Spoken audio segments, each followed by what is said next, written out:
Hello, Seema. Hello, Sean. How are you doing today? I'm doing fantastic. Doing? Been forever. It's been a while, 20 minutes since you've been on the For line. everybody, if you don't know, this is my better half, Seema Patel, my wife, and she's also CEO of Global Knowledge Initiative (GKI), and they are solving and working on her team are working on solving some of the biggest challenges in the world. Also, former head of innovation or lead of innovation at USAID, has a lot of insights and just way smarter than me when it comes to understanding how to work in these super complex environments. What's the most exciting thing you're working on right now? Well, I think we have for a long time been working in complex challenges, social impact challenges, and helping teams find ways to design solutions, innovate, collaborate, and learn in complex challenges. And what's new is that the world has just gotten so much more dynamic and complex with COVID.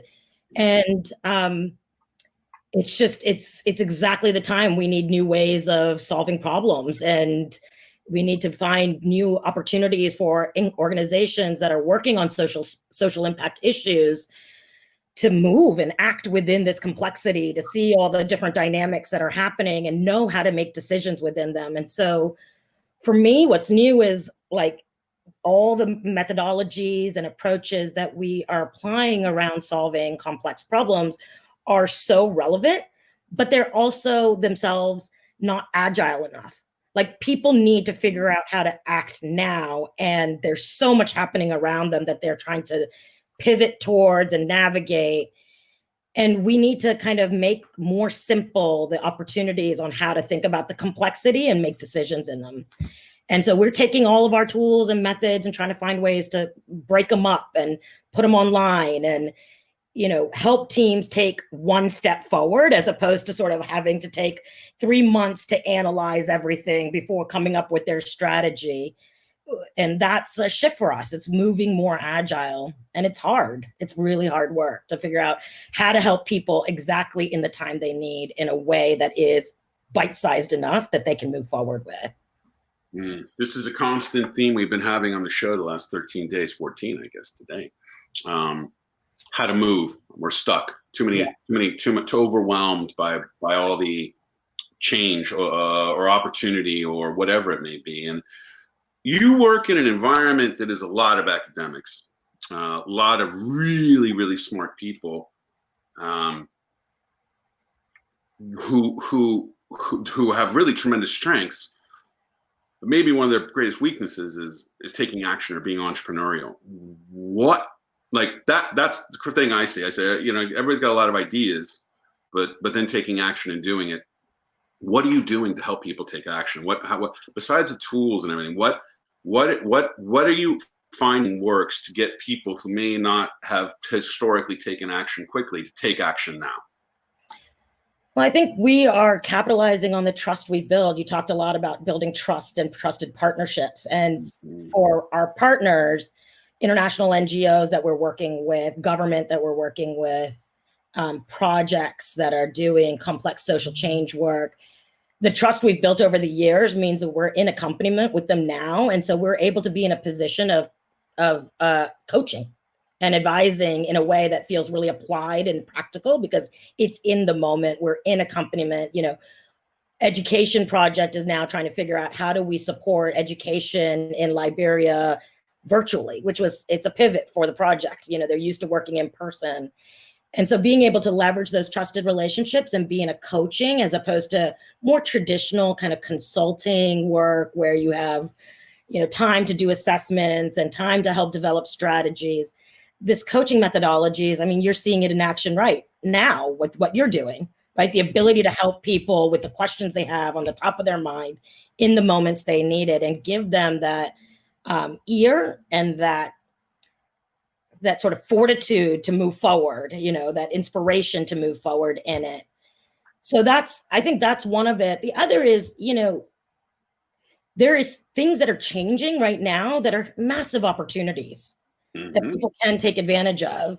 And we are working with, while our field is academic and there is a lot of sort of trying to think about how do we bring theory into practice. So I work on complexity theory. There's a lot of academics on that, right? How complex are the systems that we operate in? And it becomes really hard to figure out how to like take action in that. But we're also translating that for social enterprises that are entrepreneurial, that are operating with the mindset of agile design, listening to customer feedback, being able to, rapidly take decisions and move teams into a new way of working. And so we're trying to be that translation between the academic and the entrepreneurial rapid action that's needed in response to communities that are in need right now all over the globe and that our partners are working with. So you're bridging that gap. You're the one. You're helping bridge so that you're like the middle ground, helping each other understand each other, and then move forward with action. Because there's a lot of talking going on, right? A lot of talking, and then what can you do? What can GKI do?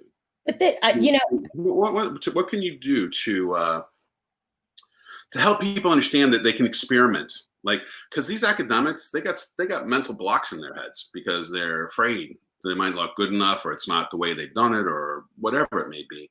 But they have, I know it, I've seen it, have capacity to make real change if they can just come up with a way for it's safe for them to take a test, do a test, maybe more of an experiment, to take some action, see what happens, and it can drive some kind of momentum that could change their behavior long term. Is that a possibility? Yeah, I mean, look, I think in social complex problems, it's not all academics. It's people that are responding to communities in need, that are trying to support communities that are, struggling right now, struggling because they're not able to deliver the health services or the education services they've been used to delivering, to provide those kind of, capacity building and coaching opportunities for local entrepreneurs, for farmers, for people within the agriculture and food sector.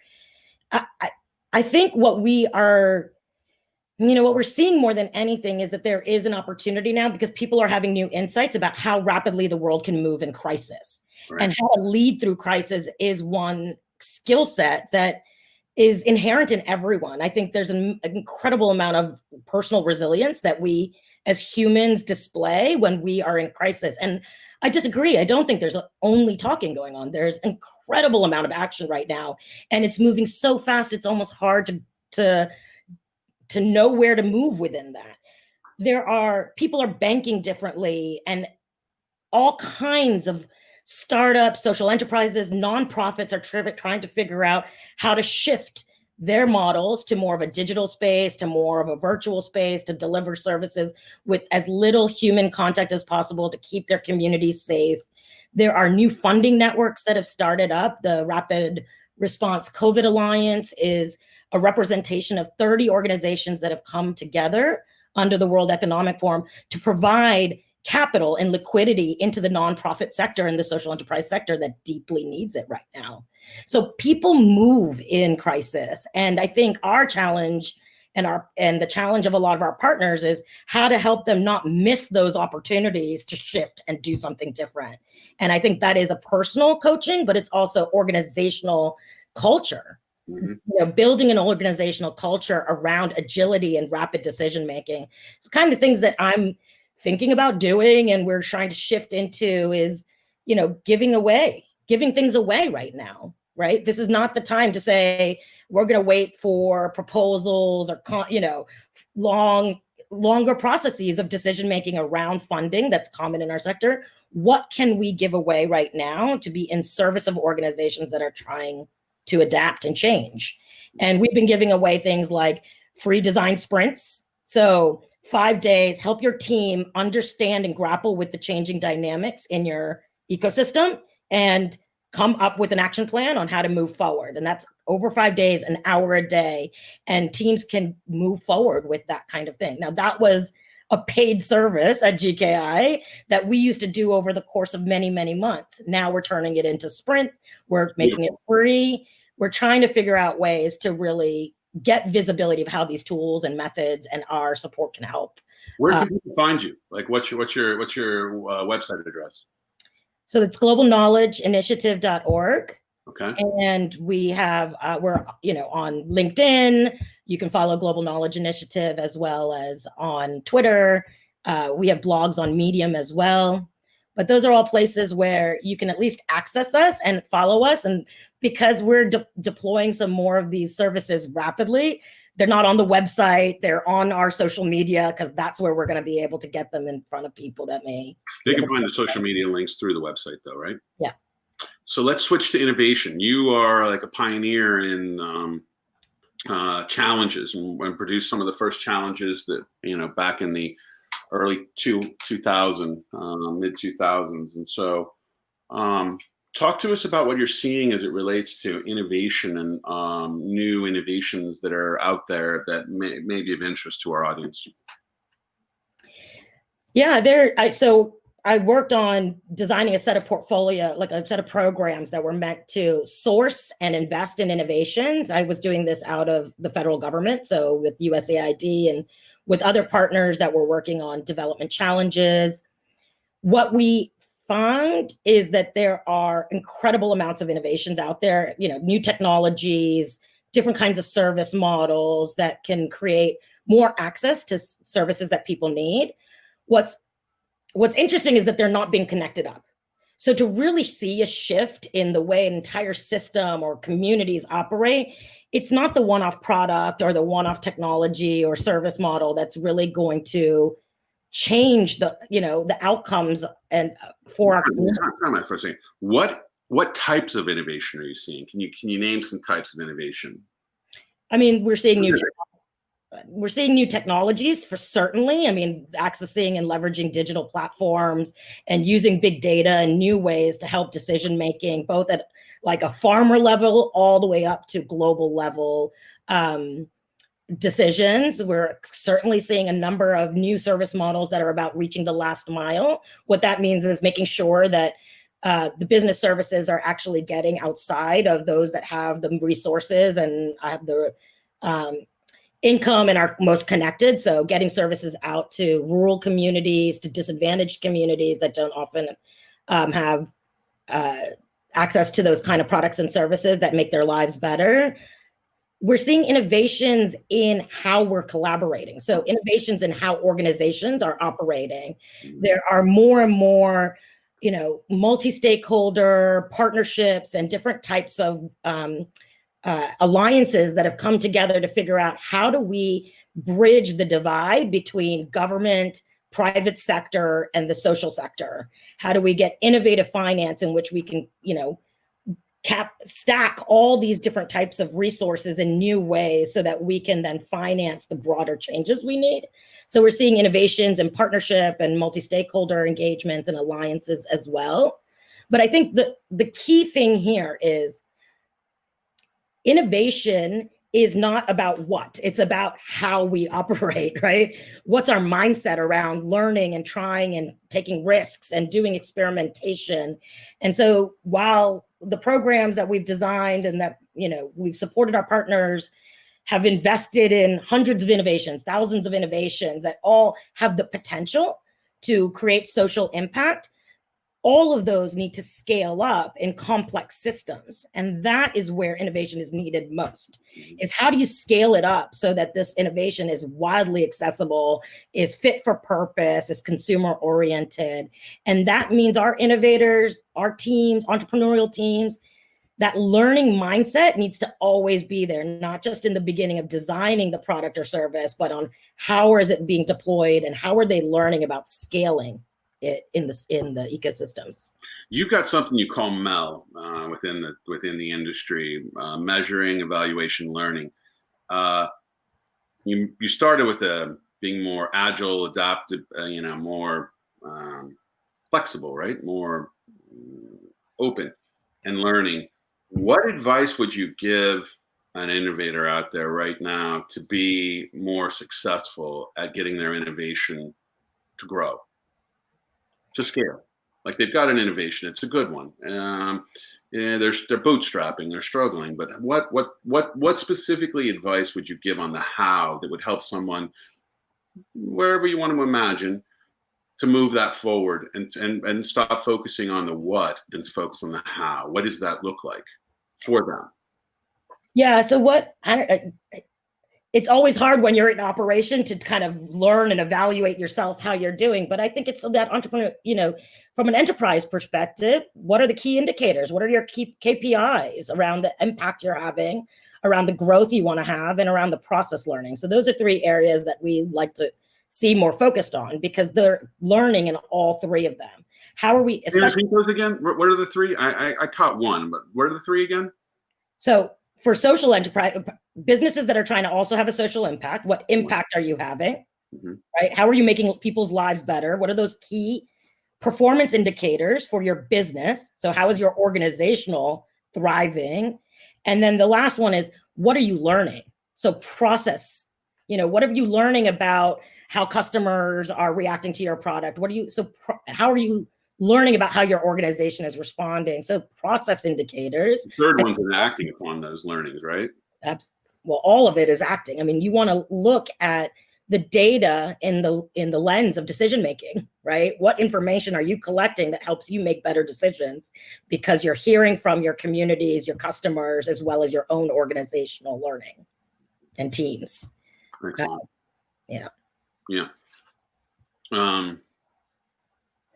I think that you have a lot of experience with these innovators and have seen the differences between innovators. What is a kind of characteristic you see in innovators who actually successfully move and scale? Invent an innovation, grow it, and then scale it. What's a common kind of characteristic of an innovator that can take it all the way, grab that golden ring? Well, I think a couple things. And we've worked with innovators within institutions and also out there, kind of entrepreneurial mindset. And I think it's often the same stuff, right? And you're talking about it all here in this show, which is, fortitude, real fortitude to be able to move through all the barriers and challenges that they're going to be facing along the way, building teams, right? Mobilizing their coalitions of the willing and being able to sort of inspire and build teams, often without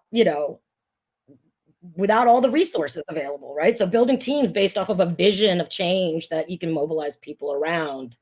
The other, I think, is really about, not being able to, being fearless, like not being able to let things stop you, and being fearless in terms of trying new things, taking some action, learning quickly. Those are some pretty common, I think, foundations for anyone that's trying to innovate in a complex system. Is, surround yourself with good people, be brave, be brave. Well, we had Mortaza here a few days ago, and one of the things he said when I asked him a similar question was that he believes he can do anything, and so for him, anything's possible, and that's his starting point. And that he'll find a way to make it work if he really wants to do it. I mean, he has to be driven to do it. And I think one of the things do you think you can teach people how to be more action-oriented, fearless? Can it be taught? I think it can be taught. I think people can change. And I think the thing that we've honed in on is that moment of change is usually an experience. So what we think about at GKI is, how do you create an experience that allows people to have a transformative moment, right? That to either be inspired by what they see, what they are hearing, what they are feeling, kind of connecting up to that spirit and heart. Through experiences, people can change and learn how to take that experience and then apply it in their lives. And so experiential learning is really, really critical.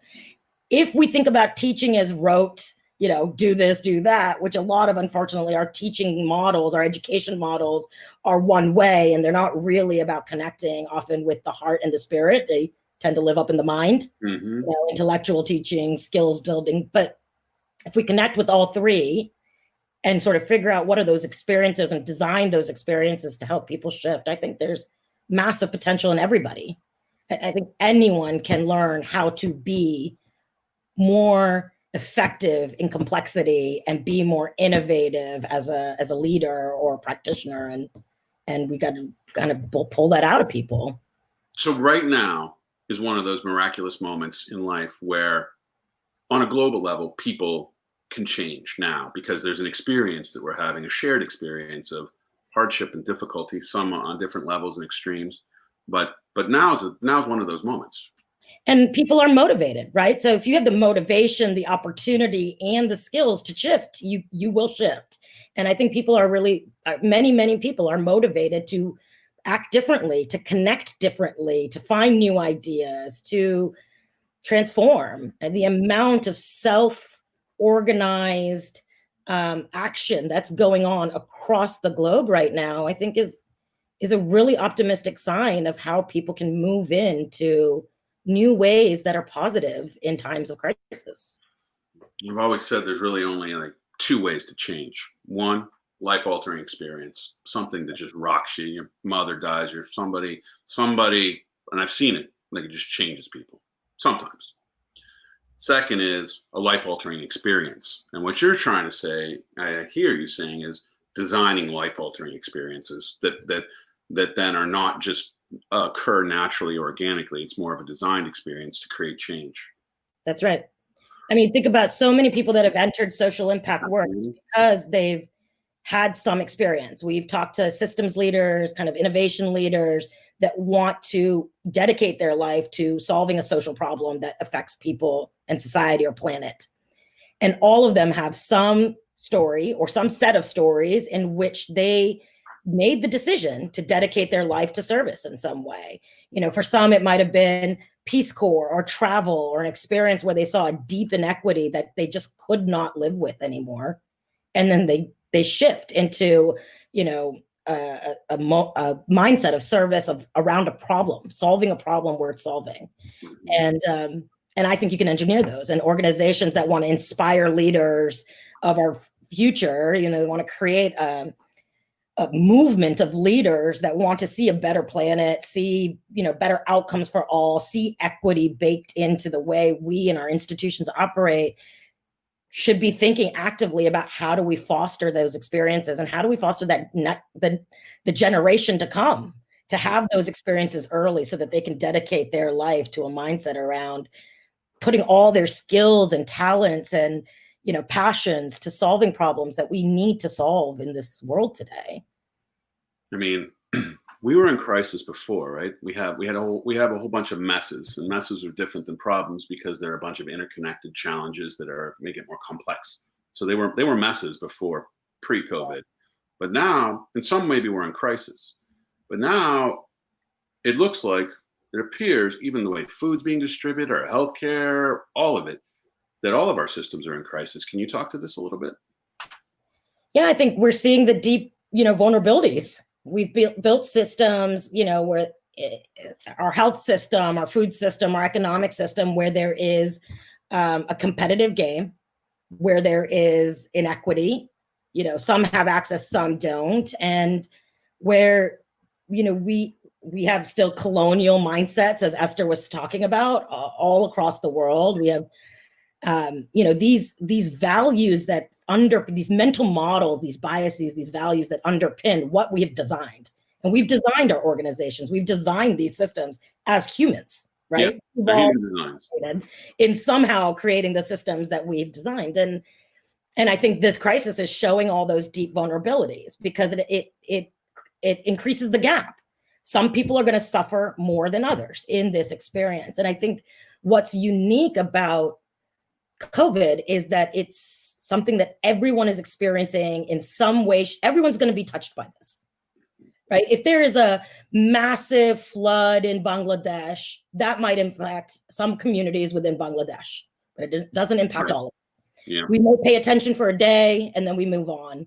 We may not even know what's happening, but somehow, you know, and somehow that helps us kind of ignore, right? Not see the urgency, not be touched by it, by what other people are experiencing. You know, even in our own neighborhoods and communities, we have haves and have nots. And how much do we engage in solving that problem on a day? We'd be overwhelmed. But Right. what's different is right now, everyone is being touched by this, and it's creating a very shared experience globally. And I think that that's an opportunity for shared connection then globally. Wow, how vulnerable are we?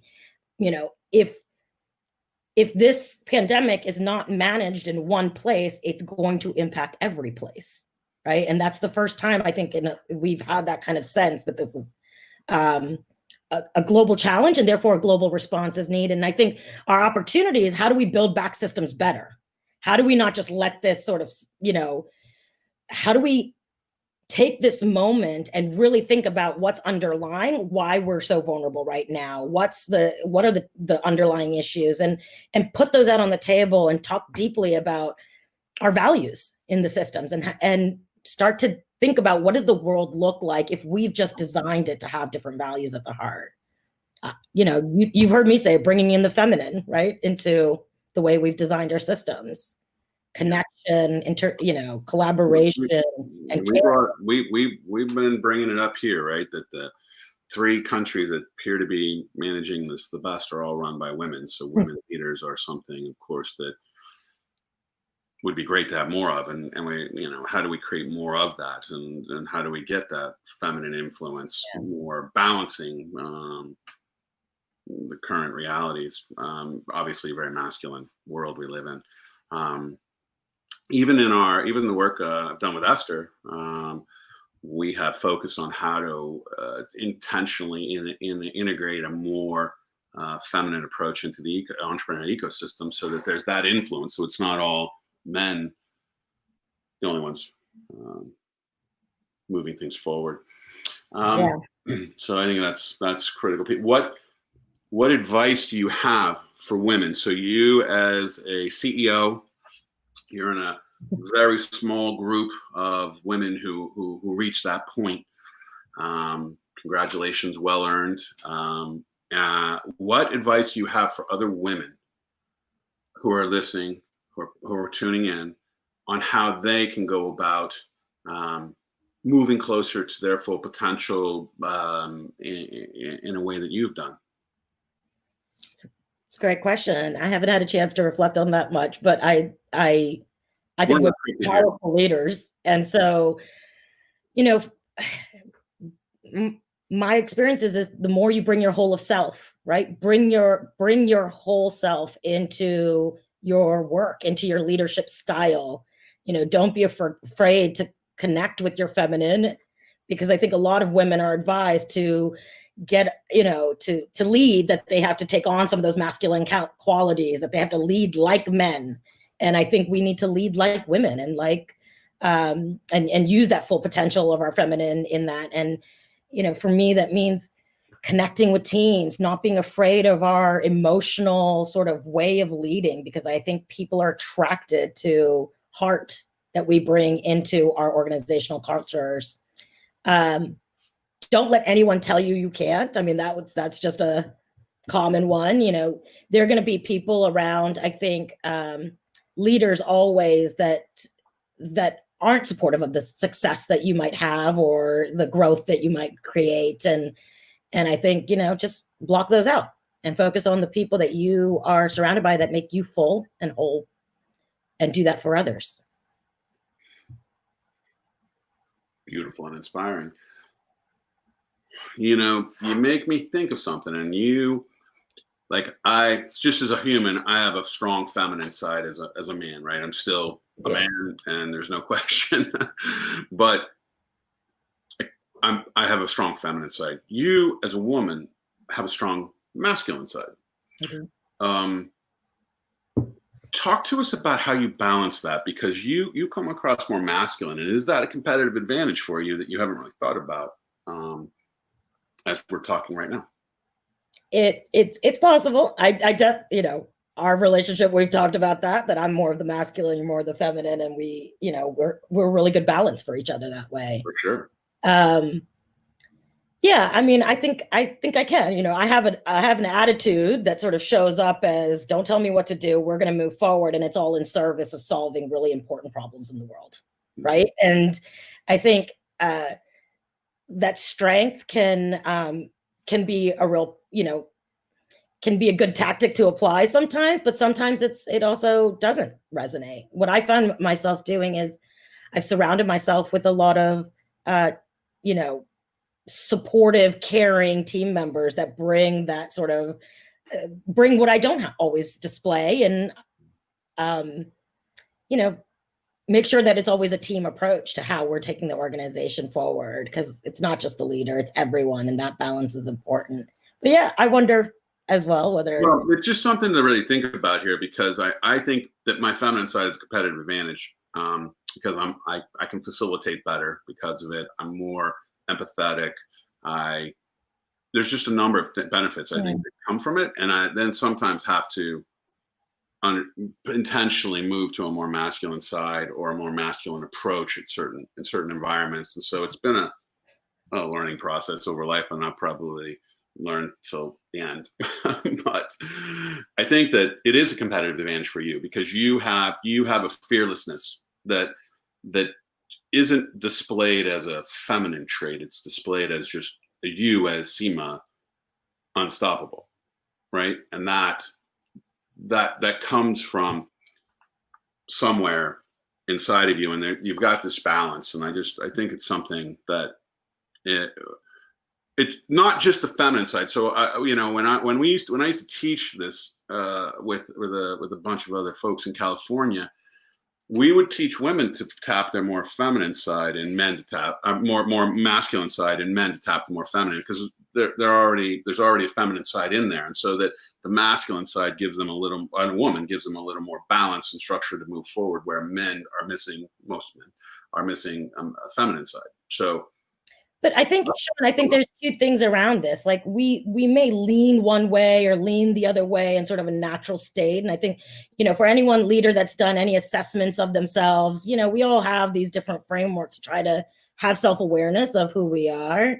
But there is the learning and the, experience that people can bring and continue to harness around what is the context and within which I'm working, and what's going to make what can I bring that's going to help that context be most successful in that context, right? So if the context is, I did training for military officers that were working in Afghanistan. I was a pre-deployment training. In Afghanistan. I was in Afghanistan as well, but this was training military to know how to work within the social communities in Afghanistan. And so I was bringing training, and that context required me to take a very different approach. The first day I showed up, soft and, what I thought was myself and authentic in that moment. And I didn't get a hoorah. The second day I showed up with a little bit more power. I said hoorah in the beginning of the day, really strong, and I got attention in a different way. And so reading the context, knowing what's the style, that's the emotional self-awareness of being able to lead things forward, because there's always going to be different environments in which you might have to show up a little bit differently than, your nature leans. Mm-hmm. And that's the skill, I think, of learning that can be taught and coached and practiced as well. And then on the other side of it, there's a point you can't go beyond, because you have to be authentic. And if you're not leading with authenticity, then you're going to lose yourself as a person, and you won't be able to lead others. And so, yes, you want to be thinking about the context and what's going to be most effective, but you also want to not veer so far from your authentic self that you're faking it, you're playing a part, because it will come through. People can tell authenticity from non-authenticity. Absolutely. Whether or not they fully understand what they're experiencing, but for sure, you can't fake it. Like, people will know. At least Next time I come on, I want to be completely coached by you. I think, can I come on again? You want to be coached? Yeah, I got lots of problems that I also want to get coaching on from. Yeah, but you got a lot of wisdom you want to share with people. So that was my goal with you. And we went in a conversation here that I didn't anticipate at all. Like, the feminine masculine thing is very interesting. And I think that it stretches people to talk about this, but it's very important, because it's this balance we all have within us that we carry, and one's more dominant than the other, and how to pull those strengths out at the right time, as you've said, are critical skills to be learning to be more effective, particularly as it relates to engaging with people or working with people. So just super valuable conversation here. Our time is up though. And so, yes, you can come back. So you want to come back and you want to be the coaching guest. Yeah, I've got questions. I want to see how Sean Griffin coaches me through some of our. All right, we'll do that. Unfortunately, another person in Hanoi, Vietnam, we're going to have to bring back. So, because we couldn't hear her, but yes, more than happy to coach you anytime, my love. Thank you. Thank you for being here.